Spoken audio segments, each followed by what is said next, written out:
Members, the Honourable Trevor Mallard. Chairman, I want to say that Ms Lee Ross Jamie's approach continues the patronising approach that we've seen from the National Party members time and time again. The member needs to refer to another member by their correct name. It is Jamie Lee Ross. I apologise. I just get confused by the member having three first names. Point of order. Mr. Chair, I do not take offence. I realise the member has onset dementia. I have. The member has. Honourable Trevor Mallard. Are you going to deal with that? No. Well, point of order, Mr. Speaker. Point of order, Mr. Speaker. Hey, sit. I'm on my feet. The member didn't need to get up, and I said sit down. I'm giving the member the call. Honourable Trevor Mallard. Point of order, Mr. Chairman. I am offended by that comment. It is yet another attack on older people, and we're sick of it from this government. No, that's not a point.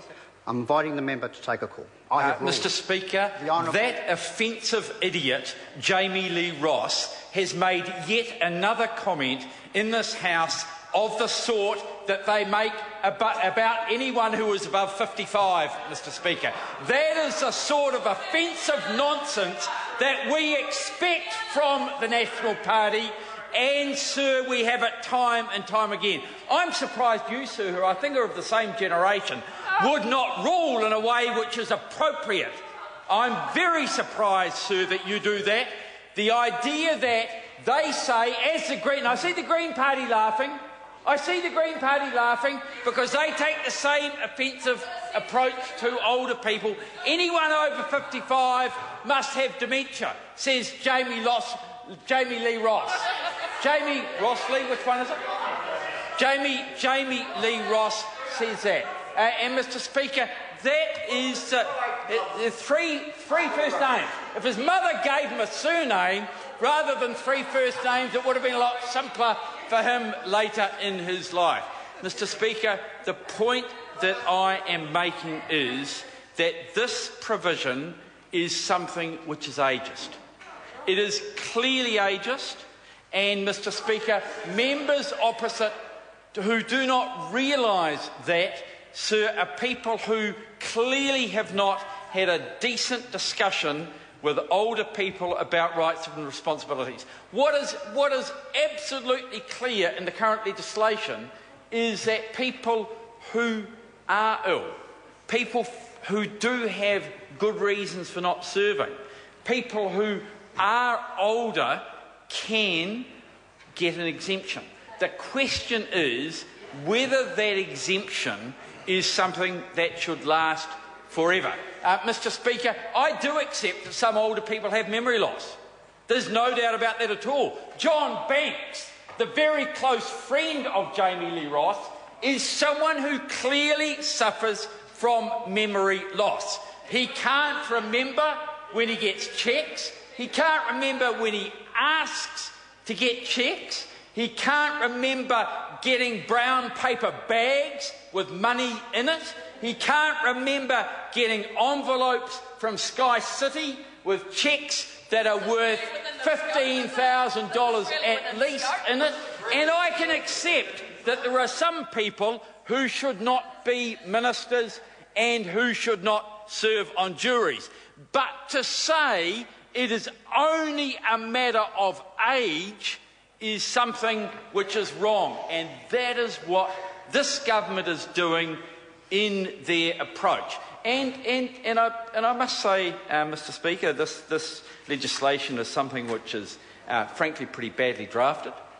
I don't know. I understand it's something that came from a previous minister, but if one sees the repetition between sections 12, clauses 12 and clause 4, where the purpose clause is repeated, absolutely unnecessary, not high quality drafting, and the minister here is someone who is responsible for that. Mr. Speaker, Mr. Chairman, the other point that I would like to make in relation to this goes to the question around evidence. My understanding is, in relation to in 15A, discretion and duty to exclude people permanently, looking at clause 10, 15A3, whether in fact, as far as the age question is concerned, whether that evidence is already available. Why should the registrar have the right to demand further evidence in this area when the registrar is already, because of the way the jury is drawn, in possession of that evidence? It is a matter, Mr. Chairman. Honourable Trevor Mallard.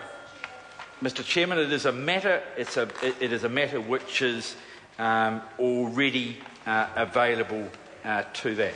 Mr. Chairman, I think also it is worth looking at clause 10, section 16, looking at subclause 4 of that. And whether or not, Mr. Chairman, the Minister has looked carefully at the interplay between section 15 as opposed to 15A and 16.4, whether or not that is well enough drafted. I think there is a question about whether people should be allowed to have conscientious objection, whether or not based on religious grounds, to serving on a jury. I mean, we've got to work out whether there is a civil duty and a civil responsibility to serve on a jury, and whether that duty should be exempt because of some view that someone has a conscience that says that they shouldn't. Sorry? Well, I tell you what, we're looking forward to calling the jury in this trial. In fact, we've just been working our way through the list of witnesses who are going to come to the trial. I think the only question is whether the High Court in Auckland is going to be big enough for that particular trial, and we are going to work our way through the jury and on that particular area. I understand that there's a very silly litigant who would prefer to have it in front of a judge alone. We'll tell her she hasn't got a chance. She hasn't got a chance. That under New Zealand law, litigants have the right. Litigants have the right to have a jury. And, Mr. Speaker, why, whether for this jury or any other jury, the particular individuals want to exclude old people, or in her case, she wants to exclude all New Zealanders from a particular jury trial, and I tell her that she hasn't got a chance of doing that. Sorry, Louise Upston, your comment? Oh no, she's too scared to say it again. Judith, oh no, that's right. All the courage in Taupo, but she's a lamb when she comes down here. She's a lamb when... Oh, that member is a shocker on occasions. Mr. Speaker, let's go now to the question. She got spanking from Banksy today. Banks? No, Mr.